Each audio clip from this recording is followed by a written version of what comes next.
What's up, boys? Welcome back to React Channel. Today, we are reacting to where are OG Fortnite YouTubers now, basically meaning all the people that we used to watch as a kid.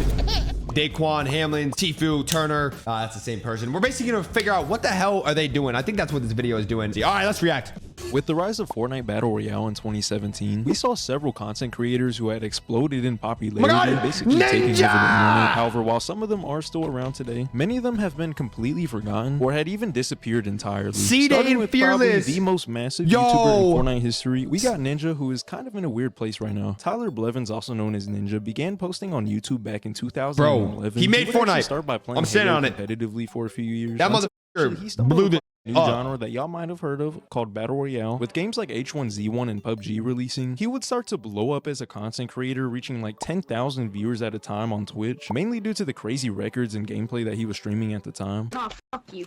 Oh. The fuck you say to me, you little... However, while this is when I used to watch Ninja, by the way. He had barely even gained... Comment below when you started watching all these YouTubers. We have Ninja, we have Tfue, we have Fearless, Ceeday, TSM, and more. So if you guys have watched like Ninja, like I started watching him during like H1Z1 days. A fraction of the fame that he was about to receive. With Fortnite releasing, but then Fortnite, like I started like actually watching more, but I knew him during H1Z1. This game would change the course of not only his career, but his entire life. Around the release of Fortnite, he was sitting at around 500,000 followers. Fast forward to March of 2018, he was now at 3.7 million followers, gaining over 3 Clix growth million of them in just 5 months. Not only was he on top of live streaming and gaming content on YouTube, a lot of people even considered him. Wait, those views were nuts at the time. Later in the month, we were blessed with what was probably one of the craziest moments in live streaming history, and this would be the Ninja and Drake collab stream. I'm like 99.9% sure we are about to break Twitch. 5K don't know if you get this dub, Ninja. You hear me?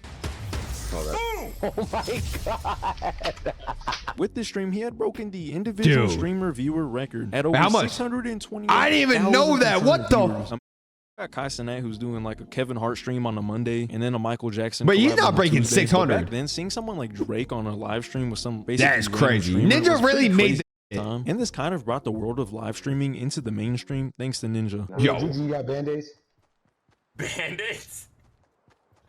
So 1 year after Fortnite's release, he had gone from 500,000 followers to almost 12 million. That's YouTube, crazy. He was now sitting at over 18 million subscribers. What is Ninja doing now, He had pretty much gone from just being some random Fortnite streamer to an entire celebrity. However, at some point, things eventually did start to plateau. As Fortnite evolved, so did its player base. I mean, this was around the time where you could just look at someone and they'd start building skyscrapers. This also meant that you had players and creators like Tfue who were kind of taking the spotlight away from Ninja. And over time, Ninja wasn't really known as the best Fortnite player. That's true. Now, the biggest thing that probably contributed to his downfall the most was when he signed a deal in 2019 to switch from streaming on Twitch to only Mixer alone. Now, I will say this was like a $30 million deal, but the downside was that he pretty much lost his entire audience after switching. In 2018, he was averaging over 70,000 concurrent viewers, and after switching to Mixer, he was only averaging under 8,000 viewers. I mean, the overall viewership on Mixer was so bad that in less than a year after signing Ninja, the platform had been shut down entirely. Since returning to Twitch after Mixer, his viewership was about the same as it was on Mixer, but over time it slowly started to dwindle down. And there was a couple moments where he kind of did start to make a comeback, actually, mainly because of the memes that started to blow up on the internet.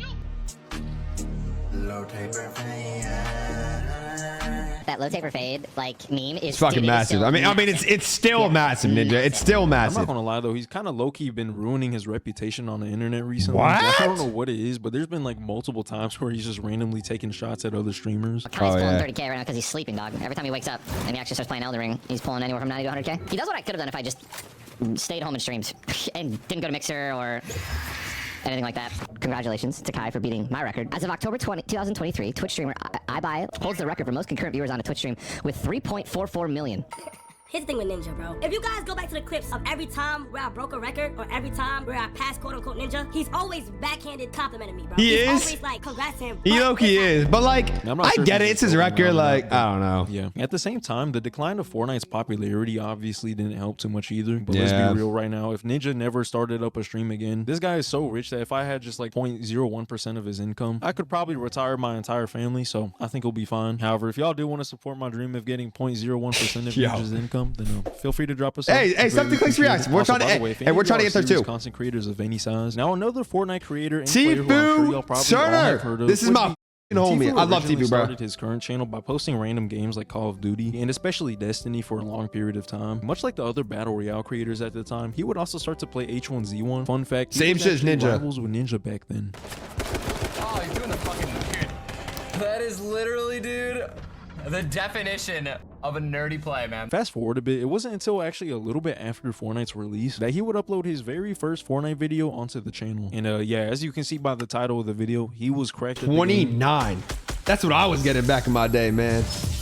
Let me tell y'all shit about that. We could do a lot better. Just a few months later, after his very first Fortnite upload, The Scar used to tweet like that? To none other than FaZe Clan, while only having 70,000 viewers at the time. Because of this, and also subscribers, the fact that he was pretty you much meant? one of the best Fortnite players in the world, if not the best. This had skyrocketed his popularity to the point where people were putting his name next to Ninja when debating who was actually the greatest player in Fortnite. Side note: one time I accidentally joined a lobby he was in during the Fortnite Friday event, and then got blasted by Tfue. So I can confirm he might actually be the GOAT.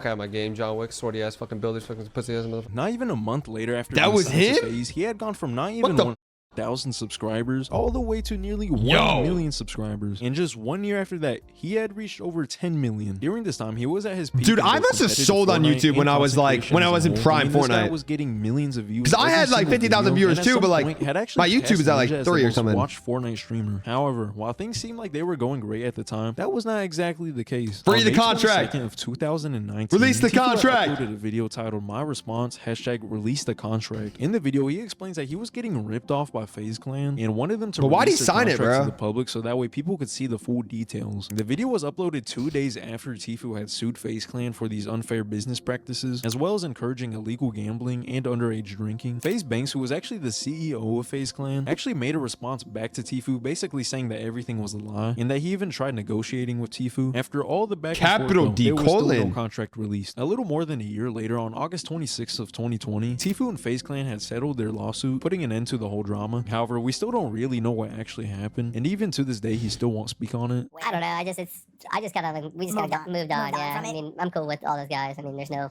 bad blood there. What'd you guys settle for in the lawsuit? No comment. From this point on, Tfue had experimented with some other games after leaving. He's better than me. I Fortnite. would have admitted everything. Back to Fortnite for a while, but overall his popularity was slowly starting to fade out until June 20th of 2023, where he announced that he would be retiring from content creation. Okay, so that was a sad lie. video, 6 bro. months later, Tfue had returned to YouTube, basically uploading whatever he wants, and honestly, it's not doing too bad. As far as what It's he's doing up pretty to now, good, bro. He pretty much summed it up in a recent interview with Logan Paul. It's weird. I'm like living like an old retired Florida person right now.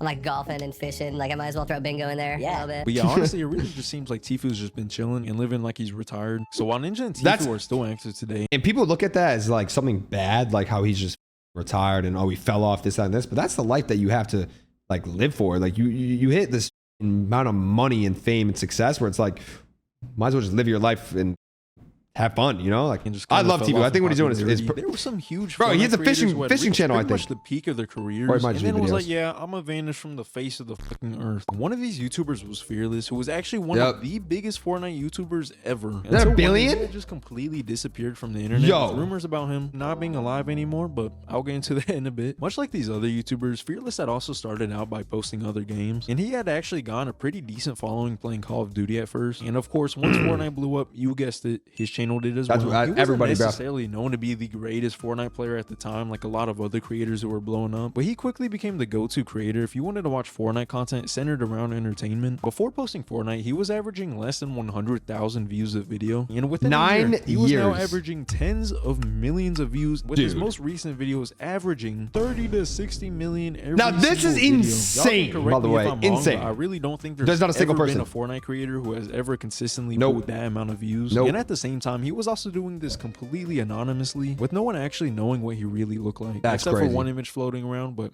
I'll get into that in a bit. Now, while he was doing amazing, things unfortunately started to take a turn. Over time, his uploads started to become less frequent, with people starting to joke around about him not being alive anymore. I've just gotta say, if y'all watch Fearless, Damn. he died. He was at the hospital and he died because of this infection. Subscribe and hit that like button if you miss him. And while it was a joke at Fearless had then uploaded his final ever video, completely abandoning his audience and actually leading people to think that he was no longer with us anymore. People were starting to get worried with actual rumors about him passing away starting to come out. However, eventually people started to look around and actually found some interesting clues as to what might have actually happened to him. First of all, there were at least a few minor clues that at least proved that he was alive at least. The first being that people noticed he had randomly changed his profile picture on TikTok. The second being that he had updated his name on YouTube once the username @ feature had came out. The third being some changes to his playlist that were found on his channel, which, like, dude, I don't even know how people noticed that. And then probably the most important clue would be when some kid had uploaded a video onto YouTube of both him and Fearless playing Fortnite together. Well, GG. nice playing with you. YouTuber, good luck on your YouTube channel. So yeah, I think it's safe to say that he's probably still alive. However, there he's probably just enjoying life. Same thing as Tfue chat, no? Personal life, and I'm not gonna lie, it kind of had people worried. In November of 2020, a fan had commented on Fearless's TikTok, jokingly asking, "So when's your next vacation?" Fearless then responds, "Vacation, LOL. I wish this was a vacation. If only you knew my life, bro." Another interesting clue that came along was a little bit before, actually, on June 20th of 2020, where Fearless had done a short live stream on a second channel playing a little bit of Fortnite. Towards the end of the stream, though, he had actually given some hints into his personal life. I don't know. It's weird. You want to talk about it? Let's talk about it. All right. YouTube. Nah. I don't want to get into it. Why I haven't been uploading stuff, but it's personal. I mean, a little bit. And another thing is, just like, what matters is I'm gonna upload soon. So yeah, from the brief amount of information that he has shared, it seems like the guy's just been going through some personal stuff. Yeah. At this point, that was really all the information that we had until one YouTuber named Clix had came in clutch and actually discovered some pretty crazy information. Going back to that live stream I just mentioned, there was a split second where Fearless had accidentally shown his Fortnite friends list. Now this dude Clix had went full detective mode. Digging around, he was actually able to get in contact with one of the people from the friends list, which ultimately had led to probably the most amount of information that we had gotten yet. It turns out that this random guy had actually known Fearless in real life and even backed it up with proof, as well as sharing videos of them playing together. He even confirmed that the picture going around that I mentioned earlier was actually him. Now finally, Clix had asked him the question that we had all been waiting for: is Fearless ever going to come back? And I'm not gonna lie, we really didn't get a straight answer. To me, it honestly seems like it was probably just him burning out, as well as a mix with like life issues or something. There is another video out there where a fan had gone into another match with him, and he actually gives some more evidence that he probably was just burnt out. You quit Fortnite? Yeah, I quit YouTube, not Fortnite. Why? It was too stressful? Something like that. I didn't quit, I haven't been getting any good footage for a video. Oh, really? Like, footage I'm actually happy with, yeah. Like, I don't know. The video would be like trash. Recently, there's that's been understandable. Around that claim to have that's understandable. Videos, but I'm pretty sure it's an AI voiceover and not actually him. I'm dead. I'm dead, brother. Why is everybody so sweaty? However, either way, we have to that's not real. That this guy is still alive. Similar to Fearless, another YouTuber who had reached a crazy. Bro, same thing with Fearless, bro. He's just living life. Let him. Disappeared. He's rich. Ceeday. Now, I don't know what Ceeday I watched. Ceeday I watched so much, bro. Every single one of them started out by posting Destiny. With Ceeday, it was actually the main game that he played for a while until he eventually got tired of the game. However, once he started posting Fortnite videos, things had started to go uphill when he had went from around 100,000 subscribers towards the million all the way to over 2 million in just a couple months. Bro, it was definitely deserved. Prime Fortnite, dude. Best thing in life. The greatest of all time at Fortnite entertainment. His videos were in a way kind of similar to what Fearless was doing, and funny enough, Ceeday was hilarious. I love Ceeday, bro. Vanished from the face of the internet, kind of at least. After uploading pretty consistently for a while, he would start to have these random disappearances. The first of these happened when Ceeday decided to cryptically black out his entire channel for multiple weeks, while disappearing at the same time with absolutely no explanation at all. Whenever people do stuff like that, it's usually not a very good sign. That's true. Here's Ceeday quit YouTube. I'm channel blacked out his banner and profile pic. I don't really think that means it, other than there might be something wrong. But this dude had came back after all that and said that he was trying to revamp his channel art. Meanwhile, he had people thinking that he was quitting forever or even died because he wasn't uploading for a few weeks. However, unfortunately for the Ceeday fan base, it was only going to get worse from here. Soon he would continue to start randomly disappearing for longer periods of time until eventually he had left for 2 years and then dropped the video like nothing happened. You know, it's not easy to explain a nearly 2-year absence. After his return, it turns out that this would be the last video on his channel, which was over 2 years ago now at this point. Unlike Fearless though, he actually did give us an explanation as to why these disappearances have happened. There was one point where, like, every other week, a different part of the world was literally on fire. And then there was the BLM/Civil War arc. And I don't know about y'all, but while the world is literally ending in front of us, the last thing on my mind is, hey, yo, when am I gonna drop this new Fortnite video? The state of the game, plus what was happening with the world at the time, it was the perfect shitstorm to keep me from coming back to YouTube. And obviously, that wasn't all of it. It was apparent I was falling out of love with YouTube and making videos and stuff like that. After doing something, like literally the same thing for that long, it gets repetitive and it loses that thing that made it fun in the beginning. The only updates we've had from Ceeday that's understandable. He posted a now deleted video showing a promotional OG Fortnite package that was sent to him by Epic Games. Apparently, people looked at his profile on like a Fortnite tracker website and saw that he had reached Unreal back in OG Fortnite, and he's been spotted playing the game since then. It's also kind of funny. I literally saw Ceeday on. About him as well. I literally saw Ceeday on today. It was a social experiment made by the government. I literally saw the early versions of AI. Bro, he's on today. I swear to God.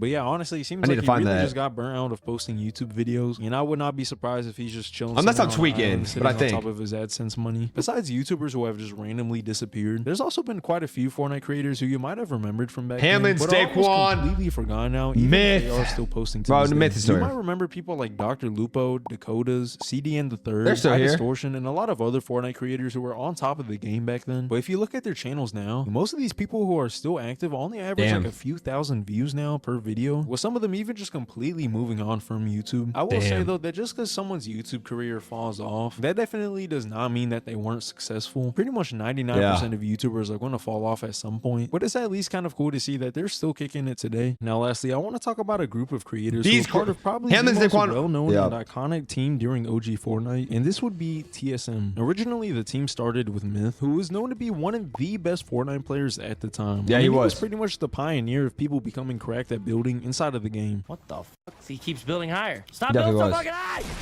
Stop it! He kept building up and building up and building up, and I couldn't catch him. Whenever he first started streaming Fortnite, he barely had anyone who was actually watching. But after people saw how insane he was at the game, this dude started to blow up. Not long after blowing up, he was signed to TSM as Fortnite's first ever pro player. And from that point on, pretty big things were about to happen. Myth had been tasked with finding 3 other Fortnite players to join the team. He would choose Hamlin's, Camille's, and Daquan. Camille's, I remember when they dropped him, bro. But they were also creators as well, which helped bring attention to the whole team. However, there was one issue that had started to become a big deal over time. Each member of the team, and especially Myth, had pretty much been hyped up to be the greatest Fortnite player of all time. I mean, Daquan had gotten like 40 kills in one game.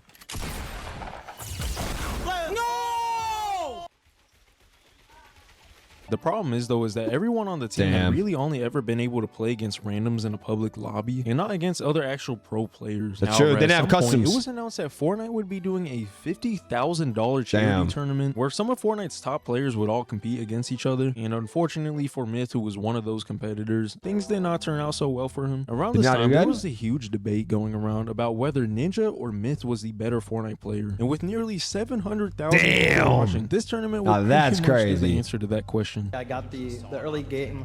I was gonna play the high ground early, and then. So yeah, it turns out Myth wasn't actually the greatest Fortnite player. For a little while though, things were actually still going up for Myth and the rest of the team. In May of 2018, the group had moved into the brand new TSM Fortnite house, where they would be able to get some practice in for the game, as well as some more content. Around this time was pretty much the peak of their popularity. What was that, Daquan? With Camille's averaging over 2,000 viewers, Hamlin's averaging over 12,000, Daquan averaging nearly 30,000. Daquan was that much bigger? Myth at nearly 40,000. I thought Hamlin's was like the top. Forever. Over time, while the rest of the team kept practicing, one of the members, Camille's, had started to fall behind the rest of the team, eventually leading to him being benched and forced to move back home. People say it was out of his own will, but I honestly really don't know. Build up, brother. Oh my god, no. From this point on, the goals between them were starting to change. Myth wanted to keep practicing and improving at the game, while the other members wanted to focus more on the entertainment side of things. I was really driven to play competitively, and like it came to a point where we had to like sit down and have a talk, and they were just like, yeah, like we just want to be content creators, really. Me being young and who I was like, fuck, man, I wish they would have told me sooner. And I kind of like resented them for that a little bit. Yeah. I mean, it had gone to the point where Myth had been the only one showing up to a major tournament, with Daquan and Hamlin's being nowhere to be seen. And unfortunately for Myth, he still did not perform too well. So yeah, after all this, TSM's Fortnite team was such an exit the prime and entered the start. I think they were better off as content creators though, to be honest. They had gone so popular in the first place was because they were considered some of the best Fortnite players at first. But over time, more people started learning the game and becoming better at it, which made it harder for them to stand out. A lot of people expressed their disappointment with the team, which undoubtedly led to people losing interest as well. With both Hamlin's and Daquan sharing about how they were struggling with mental health, over time Hamlin's would start to stream less and less, before taking a hiatus from 2020 to 2021 basically out of nowhere. He did eventually return for a brief amount of time, but as far as I'm aware, the last we heard from him was like March of 2023, where he did a stream on an alt account. Funny enough though, even through all the lack of streams, it seems like he was actually still going up on both YouTube and Twitch. Unfortunately for Daquan though, things are not looking so promising on his end. Just like Hamlin's, he was also streaming less and less and constantly making random disappearances. On top of him struggling with mental health and the death of bullshit this year, learned so much from it. Having physical health problems, specifically with his stomach, which apparently was a major cause for the lack of streams. Y'all know I was also sick for like 5-6 years, you know what I mean? From 19 to pretty much 26, you know what I mean? And on top of that, I had those lung collapses, which also prevented me from doing what I wanted to do. To make things even worse, he had mentioned that his girlfriend contracted E. coli from eating at a restaurant, which led to her being in life-threatening conditions. And during this whole time, you got people on Reddit talking about how he doesn't care about his fans because he doesn't stream anymore. After a very long disappearance, he did make a return in 2021 and 2022, joining the NRG house with Hamlin's. However, shortly after, it ended up falling apart, with both his final ever stream I don't know why it fell apart on the internet being on February 10th that same year. And since then, literally no one has any idea where he is. Daquan is not gonna answer the phone, chat. I have already had Hamlin's hang up on me. Let it go. It's over. I called him. I tried, and I tried. We made tweet after tweet after tweet, but they just don't do me no more. As far as me, he's the only person from the group. I've been as a funny guy, man. Even though he isn't as popular as he once was. After his peak viewership back in 2018, the competition coming from other Fortnite players. Why does what happened with Mint? Did he just not get not stay good? Just after the start of his decline, he was also experimenting, trying to play other games on stream as well. While doing variety content could have helped him as far as longevity outside of Fortnite, unfortunately, the games that he was playing didn't really resonate with his current audience, causing even more of a decline. There actually was a couple moments where he had revived his popularity momentarily, like when Warzone came out and especially when Valorant came out, where he had peaked at over 120,000 concurrent viewers. Wait, that's crazy. His record of max viewers all the way back in Fortnite. Unfortunately though, besides those couple moments, his popularity still continued to decline overall, despite even signing a contract with YouTube to stream only on their platform. I mean, there were streams where he was sitting at like 50 to 60 viewers, which is kind of crazy to think about considering he was like the second biggest streamer in the world. That is sad. But he's making money, bro. He's rich. Again, and it seems like he's actually been doing pretty decent compared to what he was pulling back on YouTube. Right now, he's pretty much just doing whatever he wants to though. So, I mean, honestly, that's pretty respectable. However, I could definitely see him making a comeback at some point if he even wanted to, especially if he just sticks with something that he enjoys and then people enjoy watching as well. Yeah, I agree. Let me know which OG Fortnite creators y'all watch though, because I'm honestly pretty curious. Hey, this is actually a really good video, bro. I've never watched his YouTuber, but this is a good video, bro. Honestly, dude, all the creators that left, dude, they have every right to, man. They made their bag. They grinded their ass off for 6-7 years. See what I did? My bad. That was not even intentional. And then they left, and now they're living life. So you gotta respect it, man. I've been playing this game for what, almost 8 years now. Very close to 8 years. And dude, I still got a lot of fuel left in me because I started when I was so young and blew up when I was so young. But a lot of you guys watching have literally been with me for the whole time. So I appreciate you guys. If you guys made it to the end of the video, I want you guys to say made it to the end, because that's how I know you guys just heard my little spiel right there. But hope you guys did enjoy the video. If you did, make sure to like, subscribe, and comment. I'll see y'all in the next React videos. Peace.